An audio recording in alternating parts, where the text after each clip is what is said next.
Poland से हथियारों की खेप कल यूक्रेन पहुंचने वाली है। जो हम मदद की बात कर रहे हैं, पोलैंड ये मदद पहुंचा रहा है यूक्रेन को। 1370 ग्रेनेड लॉन्चर कल पोलैंड की ओर से दिए जाएंगे और यूक्रेन को मशीन गन के साथ ही 7 लाख कारतूस भी देने वाला है पोलैंड। इससे भी जोड़ते हुए आप अपनी बात रखिएगा। तो अगर आप इन सबको देखिए तो ऐसा लगता है इसमें सबसे बड़ा रोल जो है इंटरनेशनल कम्युनिटी को प्ले करना पड़ेगा। अगर इस तरह से हम आग में घी डालते रहेंगे और ये उम्मीद करेंगे कि शांति वार्ता सफल होगी, ये पॉसिबल नहीं है। आप ये कह रहे हैं अपने हथियारों को खपा रहे हैं ये लोग, आप अपने हथियारों को भेज रहे हैं। आप इसमें कुंजी जो है यूएस के पास है और यूएस का एक्सपीरियंस भी है।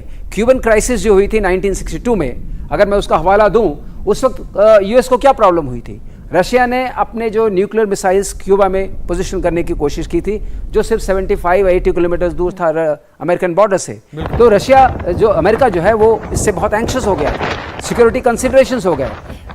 इस वक्त रूस ये कह रहा है कि मेरे भी सिक्योरिटी कंसिडरेशंस हैं। आप नाटो में इसको शामिल करते हैं, आपकी मिसाइल्स यहाँ लगती हैं और जो हमारे मॉस्को से बिल्कुल करीब है, तो वो जो बफर स्टेट का हाल था जैसे 1991 में। एग्जांपल मैं देना चाहता हूं जिसका जिक्र किया था जो यूएस कांग्रेस में ही जो दूसरे एक वहां के सांसद, उन्होंने कहा था कि अगर फर्ज कीजिए कि जो बिल्कुल सटा हुआ इलाका यानी कि अमेरिका के साथ वो है मैक्सिको, अगर मैक्सिको में कल रूस या चीन जाके बोलते हैं हम यहां पर बेस बना रहे हैं, हम यहां पर मिसाइल तैनात करेंगे, तो क्या अमेरिका उसको होने देगा? क्या वो मैक्सिको को रोकेगा? नहीं। बिल्कुल। तो इस बात को समझना जरूरी है कि क्या रशिया की बात जो है इतनी नाजायज थी जी। उसकी पहली बात ये थी। बिल्कुल ये, लेकिन विश्लेषण के साथ साथ हमें ये समझना होगा यूक्रेन बहुत कुछ खो रहा है इस युद्ध में।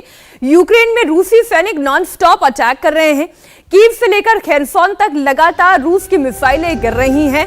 क्या शहर, क्या मिलिट्री इंस्टॉलेशंस, क्या आम नागरिक, क्या यूक्रेनी सैनिक, इस वक्त हर कोई इसकी चपेट में आ रहा है। मीनाक्षी, हमें समझना होगा कि यूक्रेनियन लीडरशिप, जो हमारे प्रेसिडेंट ज़ेलेंस्की हैं यूक्रेन के, उनको अपने जनता, अपनी क्षति का ध्यान रखते हुए उनको डिसीजन लेना है, ना कि नाटो या यूएस को उनके बिहाफ पर डिसीजन लेना है। ये बहुत बड़ी मेरे ख्याल से मिस्टेक हो रही है। लेकिन सर, हमने विश्व शक्तियों को भी हारते हुए देखा है। अमेरिका कैसे अफगानिस्तान से निकला वो हमने देखा, वियतनाम में वो कैसे हारा ये हमने देखा। विश्व शक्ति भी हारती है। क्या यूक्रेन इस वक्त इसी माइंडसेट से चल रहा है? जनरल सोई क्या इसी माइंडसेट से चल रहा है कि ठीक है, हो सकता है एक ना एक दिन रशिया भी हार मानेगा? कब तक युद्ध करेगा?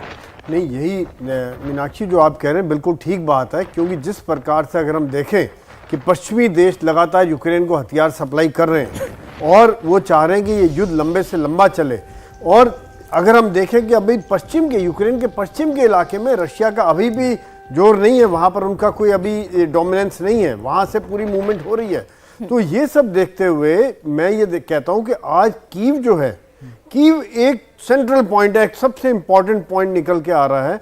वहां पर अगर कब्जा होता है रूस का, और यही कारण है कि रूस जल्दी से जल्दी करने की कोशिश कर रहा है। जिस प्रकार से बम्बार्डमेंट हो रहा है, मिसाइल हमले हो रहे हैं और मिलिट्री इंस्टॉलेशन को डिस्ट्रॉय किया जा रहा है, अगली टॉक से पहले रशिया इतना प्रेशर बनाने देना चाह रहा है कि वहां पर कुछ ना कुछ समझौता हो। और मैं तो ये चाहता हूं कि हर जो बातचीत होती है, उम्मीद की किरण हमें हमेशा रखनी चाहिए कि शायद कुछ ना कुछ बात निकल के आए। आप जिस दबाव की बात कर रहे हैं उसी दबाव की तस्दीक करते एक अब मैप हम आपके सामने रखने जा रहे हैं। उस मैप के जरिए ये समझना आसान हो जाएगा।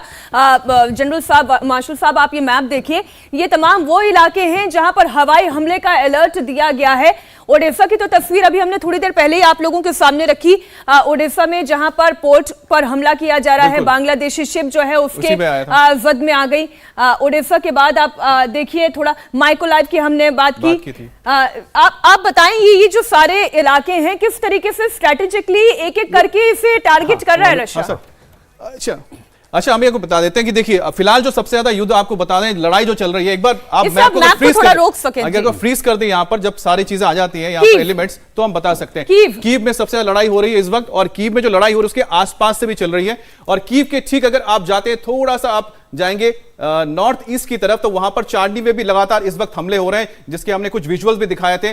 खार्किव एक सबसे इंपॉर्टेंट है। खार्किव शहर की तो हम बात करें, वहां पे स्टेशन से लेकर आपके ऑयल डिपो से लेकर आपके मेट्रो स्टेशन से लेकर आपके कुछ नहीं बचा, कॉलेजेस, मेडिकल। खार्किव में तो शायद रूस का कब्जा भी हो चुका है एक तरीके से, एक तरह से कह सकते हैं। अच्छा, मारियोपोल का जो हम जिक्र कर रहे थे, मारियोपोल में आज आप देखेंगे बहुत हमले होंगे, क्योंकि कल उसकी डेडलाइन खत्म हो गई है। और हो सकता है कि जिस तरह से हम बोल रहे हैं, खेरसों से आगे लोग जा रहे हैं और वहां से जो डोनेट्स्क से वहां पर लोग पहुंच रहे हैं, यानी फोर्सेस अच्छा, हमने शुरुआती लड़ाई सर देखी थी तो वो सबसे ज्यादा जनरल फोई हमने मारियोपोल में ही देखी थी, वहां पर लगातार काउंटर अटैक भी हो रहा था। लेकिन अभी बीते 2-3 दिन से सेंटर पॉइंट जो है वो हम देख रहे हैं कि खार्किव और कीव बना हुआ है, और आज ओडिशा में एक बार फिर से हमने एक्सेलरेट होता देखा एक्शन, रशियन अच्छा बेसिकली क्या है, क्राइमिया हम जो बता रहे हैं, क्राइमिया है, क्राइमिया रूस के पास है, और यहां से वो यहां पर खेरसों पे आ चुका है, और यहां से आने के बाद अब वो माइकोलाइव पे जाएगा और उसके बाद वो ओडिशा पे जाएगा। तो यहां से जो फोर्स आ रही है, एक इधर जा रही है, पहले ही अपने कब्जे में कर चुका है, अभी इस तरफ वो आगे बढ़ना चाह रहा है। इंडिया टीवी हर वक्त हर जगह डाउनलोड करने के लिए सर्च करें India TV news Google play store या ऐप स्टोर पर।